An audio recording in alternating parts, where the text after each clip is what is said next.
में से आप देख सकते हैं उसके ऊपर पास ही जा रहा था। इसके नीचे हालाँकि मुझे लगा था कि अब 3-4 हफ्ते लगातार होना चाहिए, लेकिन 3 हफ्ते बाद ही ये कैलकुलेशन आ गई, तो हमारे हिसाब से पिछले हफ्ते की कैलकुलेशन नहीं रही। लेकिन इस हफ्ते की कैलकुलेशन सॉर्टेड है, क्योंकि ये जो 3-6 आए हैं, वही ओटीसी कैलकुलेशन के भी ओटीसी हैं। अब दोस्तों आपको पता है जब भी 2 कैलकुलेशन से सेम ओटीसी आते, तब मैं उन्हें लेता ही हूँ, तो उस हिसाब से 36 तो आज के हमारे ओटीसी है ऐसा समझ लीजिए। और ये कैलकुलेशन आप हर शनिवार को देखते ही है, तो मुझे चार्ट कैलकुलेशन उतनी एक्सप्लेन करने की ज़रूरत नहीं, ऐसा मुझे लगता है। आप देख सकते हैं कि इसके पास होने के चांसेस काफ़ी अच्छे। अब दोस्तों लाइन कैलकुलेशन इससे अलग थी, और आपको पता है लाइन कैलकुलेशन की प्रोसीजर क्या थी, यानी उसमें हमें देखना होता है कि पिछले दिन को जो जोड़ी आई है वो उसी दिन को उसी मार्केट में पिछले 7-8 सालों में कितनी बार और आई है, और उससे आगे वाले दिन को कौन-कौन से कॉम्बिनेशंस लगे, उनका किस दिन से कनेक्शन होता है, ये देखना था। हो जाते हैं, तो उस हिसाब से मैं उससे दूर ही रहता हूँ, तो इसलिए मैंने 88 के आगे देखने की कोशिश करी, लेकिन ये कॉम्बिनेशन हमें नहीं मिला।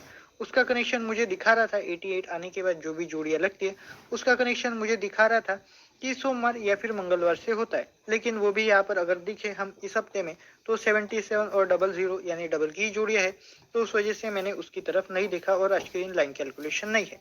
आज के दिन इसके बाद अगर देखें तो ओटीसी कैलकुलेशन है। ओटीसी कैलकुलेशन का मैं रिजल्ट आपको बता चुका हूँ कि क्या आया है। 36 ये ओटीसी निकलने वाले हैं, तो कैलकुलेशन कुछ इस हिसाब से बनती है। प्रोसीजर नहीं दिखाऊंगा, कल मैं दिखा चुका हूँ। 13 + 3 = 16। इसी 16 की वजह से मैंने कहा था कि 88 आने के चांसेस हो सकते हैं, तो उस वजह से इसका कनेक्शन तो चला गया। यानी आज के दिन इस 16 का हमारे कैलकुलेशन के हिसाब से कोई वेटेज नहीं रहा, तो मैं आज डबल को इग्नोर ही पकड़ूंगा। और दोस्तों यहाँ पर ओटीसी 3 और 6 बनते हैं। 13 की जोड़ी आई है, जो ओटीसी बनते हैं तो उसको कॉम्बिनेशन में नहीं ले पाएंगे, रूल होता है जो भी ओटीसी होते हैं उसकी कॉम्बिनेशन नहीं दे पाते, उस वजह से तो यहाँ पर वैसा रहेगा। तो दोनों आपको जोड़ियाँ यानी जो डायरेक्ट जोड़ियाँ आई है वो एक्सप्लेन कर चुका हूँ। इसके बाद इन डायरेक्ट जोड़ियाँ देख लेते हैं।